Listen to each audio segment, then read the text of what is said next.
O'quvchi A, B, C, D harflarini notekis kodlash bilan kodladi.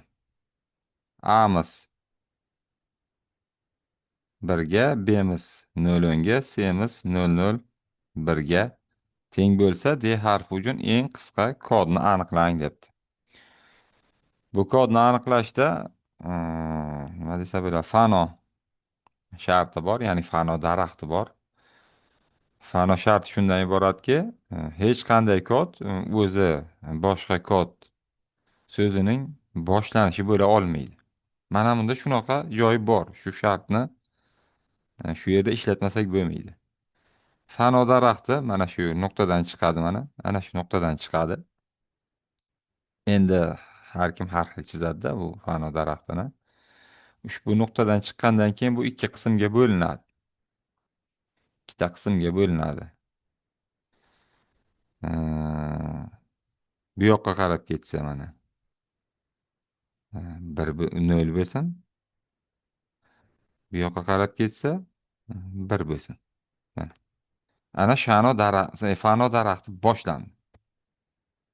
Bu yoqqa qarab ketgani 0 bo'lsin degani mana bu yerda 0 daraxt alohida, bu yoqda 1 daraxt alohida hisoblanadi. Demak, 1ga nima qo'yilgan? A qo'yilgan. 1ga A qo'yilgan degani bo'ldi. Bu fano daraxti 1 bilan yopildi. Bunga A'ni berib bo'ldi, tamom. 1 bilan chiqadigan boshqa hech qanaqa harf yoki belgi kodlab bo'lmaydi. Bizga faqat 0 qoldi bu yerda. 0 ni o'zidan 1 chiqarsak bo'ladi mana. Va 0 ni o'zidan 0 ham chiqarsak bo'ladi mana. 0. Ko'ryapsizmi? Ham 1 ham 0 ni chiqardik. Endi bu yerdagi mana B, C'larga qarang. B 0, 10 ni olgan. Demak 0, 10 ni olsa, demak 1 ni o'zidan ham yana chiqarishimiz kerak. Biz mana 1 ni o'zidan ham yana chiqarishimiz kerak. Yana bitta 1 va yana bitta nima 0 chiqarishimiz kerak. C'ga qaraydigan bo'lsak 0, 0, 1 bergan. Demak 0, 0'imiz bor. Bundan ham shox chiqarmasak bo'lmaydi. Mana bu yoqqa 1 chiqaramiz.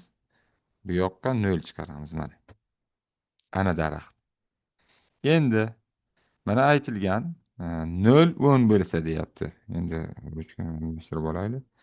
Mana 0, mana kelyapti 0, mana 1 va 0. Mana bu 0, 10 bo'lyapti. 0, 10ga nimani qo'ysin? B ni qo'ysin. Mana B ni qo'yadi. Keyingisi 0, 0, 1 deyapti. Yana ruchkani o'zgartiramiz. 0, 0, 1 qani? Mana 0, 0, mana 1. Bunga nimani qo'ysin? C ni qo'ysin. Endi bizda yana ikkita tanachamiz bo'sh qolyapti. Qaysi tanachalar? Bitta tanachamiz mana bu yerda mana 0, 0, 0. Mana bu bitta tanachamiz. Va ikkinchi tanachamiz mana bu mana 0, 1, 1. Mana bu ikkinchi tanachamiz hisoblanadi. Fanoda yana bitta shunaqa gap borki, bu yerda barcha tanalar yopilib qolishi shart emas. Bitta tana hech bo'lmaganda yana qo'shimcha kod e, olish uchun ochiq turishi kerak. Bizga endi bu yerda shartimizda beryapti. Harf uchun eng qisqa kodni aniqlang degan. Demak, eng qisqa kod deydigan bo'lsa, eng qisqa bu yerda ikkita kod qoldi bizlarda. Bittasi 0, 0, 0 qoldi. Ikkinchisi 0, 1, 1 qoldi. Eng qisqa degan eng kichik desa ham bo'ladi, eng katta desa ham bo'ladi. Biz shu yerdan eng kichigini olamiz. D ga. D ga eng kichigini oldik mana. Mana bu D ga teng bo'ladi. Bu ochiq qoladi. Bu kodimiz daraxtimizning ushbu qismi ochiq qoladi.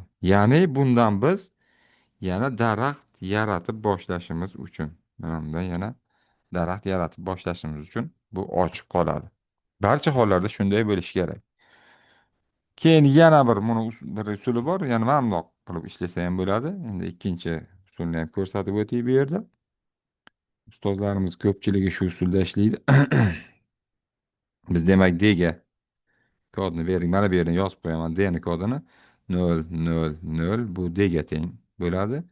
0 1 1 nimadi? Bo'sh qoldi, ochiq qoldi. Mana bu yerdan ishlaymiz. Endi qarang. Bu yerda A ga 1 berilgan. Fano daraxti mana 1 bilan boshlanadi va 0 bilan boshlanadi. 1 bilan boshlanadigandan tana chiqarib bo'lmaydi. Chunki buning o'zi nimaga ketdi?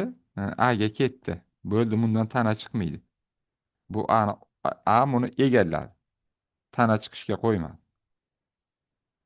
Endi mana bu 0 dan tana chiqarsak bo'ladi biz. 0 dan tana chiqaramiz mana mana. Mana. O'ng tomonga ketganini 1 deymiz. Chap tomonga ketganini 0 deymiz. Va bundan ham tana chiqaramiz mana. O'ng tomonga ketgani 0, chap tomonga ketgani 1 deyiladi. Mana 1 deyiladi mana shu. 1. Mana shu tarzda mana. Endi buni ham yana birdan ham tana chiqaramiz. Nimaga tana chiqaryapmiz? Shuni bilaylik. Biz tana chiqarishimizga sabab mana bu. Mana. Mana. B'miz 0 10 bo'lgan. 0'imiz bor, 1'imiz bor. Lekin 0'imiz yo'q yana bitta 10 bo'lish uchun. 10 bo'lish uchun biz nima qilamiz? Bundan yana tana chiqarishimiz kerak. Chap tarafga bitta. Chap tarafga chiqdim, albatta o'ng tarafga ham bitta tana chiqadi. Va bu 0 ni qabul qiladi. Bu esa 1 ni oladi mana. Mana shuni. Endi bunda belgilasak ham bo'ladi. Bemalol hech qanaqa xato joyi yo'q. Bu A bo'ldi. Ana endi 0 10. 0 10 qani? Mana 0 10 mana. 0 10'imiz teng ekan B ga. Mana B ga teng bo'ldi. Keyingisi 0 0 1. 0 0 1 qani? Mana 1 bu yerda to'xtabdi mana. 0 0 1. Bu nimaga teng bo'ldi? C ga teng bo'ldi. Bizda yana ikkita qolyapti. Ikkitasi qolyapti. Bu ikkitasi qaysilar? Mana bu mana 0 1 1 ana 0 1 1 qolyapti va bunisi. Mana bunisi mana. 0 0 0 qolyapti. Biz eng kichigi 0 0 0 bo'lgani uchun bunga D beramiz. Kattasi 0 11 bo'lgani uchun bu bo'sh qoladi. Bu tana yana boshqa tanachalarni chiqarishimiz uchun bizga bo'sh qoladi. Mana shunday ishlanadi.